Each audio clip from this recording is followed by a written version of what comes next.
So India has many huge rivers, many large rivers as its drainage.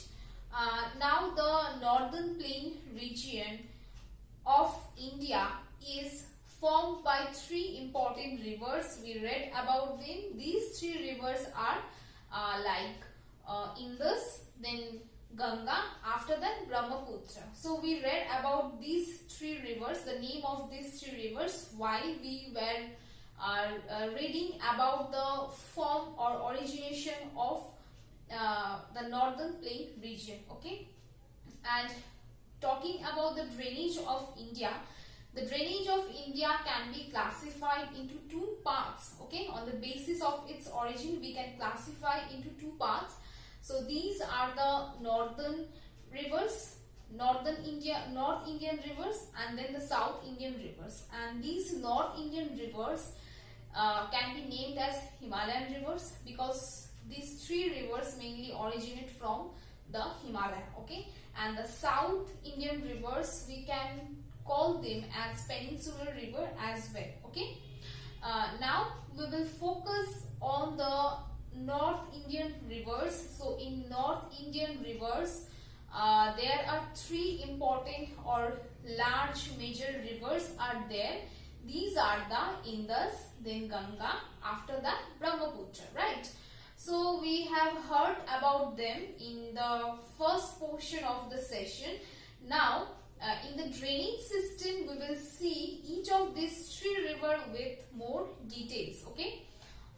First we will see about Indus river. Okay, so river Indus that has length of 2900 kilometer. Okay, so this is the length of Indus river and it rises in Tibet. Okay, now tributaries of Indus, these are the Jhelum, Chenab, Ravi, Beas, Sutlej. So these are the five important tributary of Indus. Okay, and these tributaries together we can call them as Panch Nadi. Okay, so this is important. Please remember the point that what is Panch Nadi. Okay, or the name write down the rivers that is in Panch Nadi. Okay, so that's how question may ask. So that is why please remember the tributary of Indus. Okay, and the Indus river is flowing over Jammu and Kashmir. This is a state of India. We have heard, we know about the Jammu and Kashmir. This is situated at the north part of India and Indus river is flowing over Jammu Kashmir. After that, the river enters to Pakistan. Then after some flow of the river, then it joins to Arabian Sea. Okay, so Arabian Sea is situated the west part, in the west side of India, and Indus river is joined to Arabian Sea near Karachi. So that is all about Indus river and its flow and some information we just learned. Okay, I hope this Indus river is clear. Now we will move toward Ganga river. So Ganga is one of the most important river. It is also a holy river to us. Okay, we will see some details about Ganga. Okay, first the length of Ganga. This length of Ganga you need to remember. Okay, so that is a 2500 kilometer long. So this is the length of Ganga that you need to remember. Okay, next the river flows over 4 states of India. So what are these states? These states are Uttarakhand, Uttar Pradesh, Bihar and West Bengal. So these the Ganga river is flowing over these 4 states. Okay, then the 1/4 part of the total area of India covers by the Ganga river. Okay, after that the origin, it is originate from the river Ganga originates from Gangotri glacier. Okay, that is in Himalaya. Then we will see some tributaries of Ganga river. So the tributary of Ganga river we can divide it into 2 parts on the basis of site. Okay, then left bank rivers and then right bank rivers. Now we will see left bank rivers first.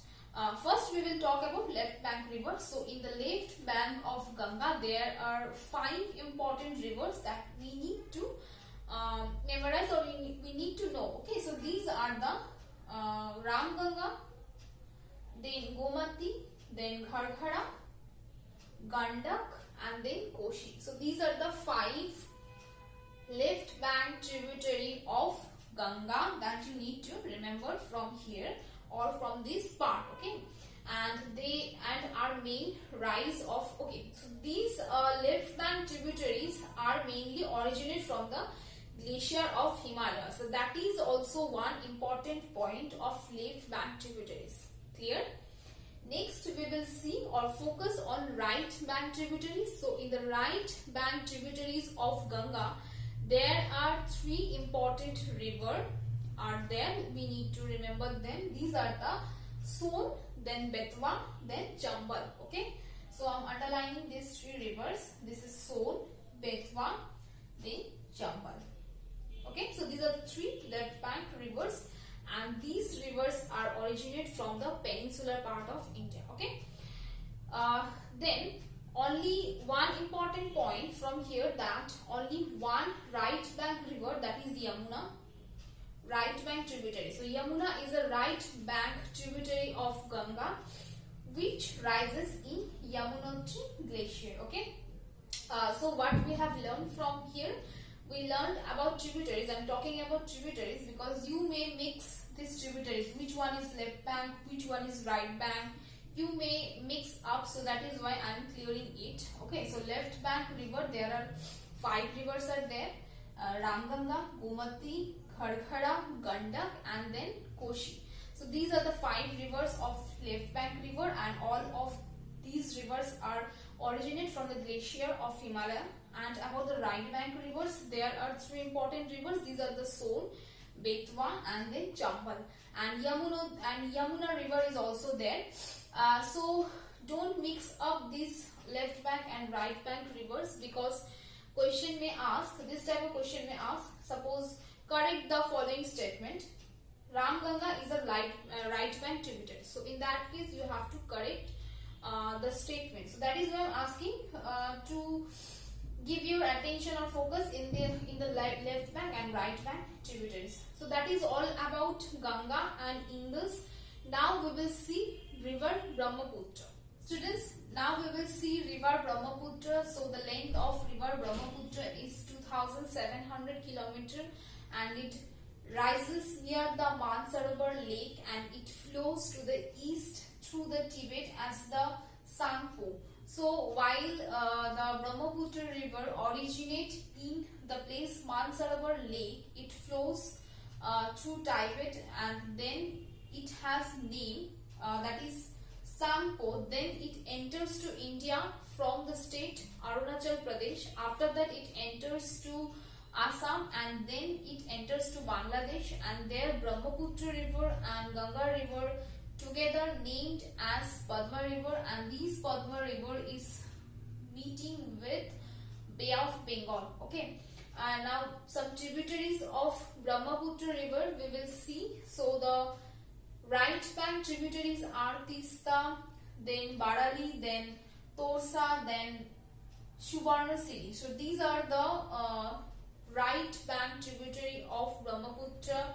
And then left bank tributary, these are the Daburi Dihing, then Disam, then Kopili, then Dhansiri. So these are the 4, these are the 4 left bank tributary of Brahmaputra.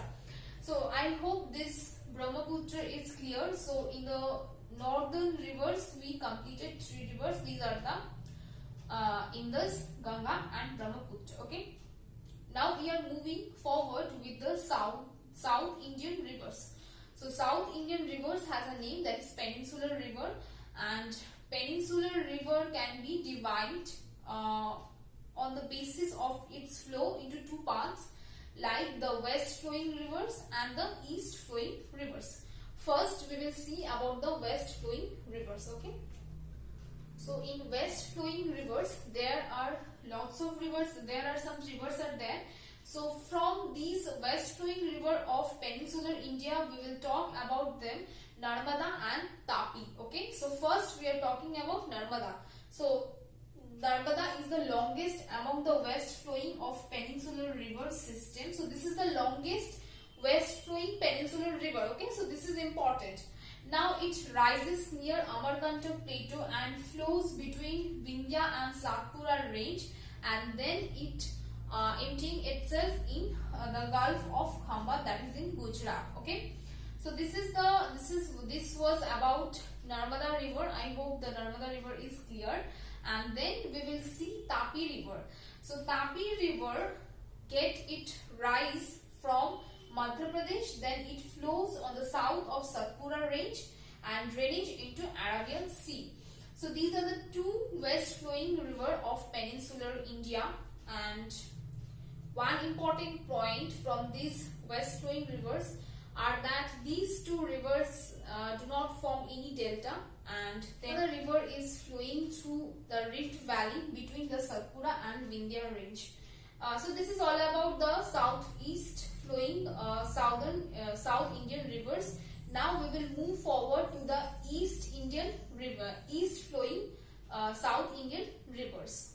Students, this is the last portion from this chapter.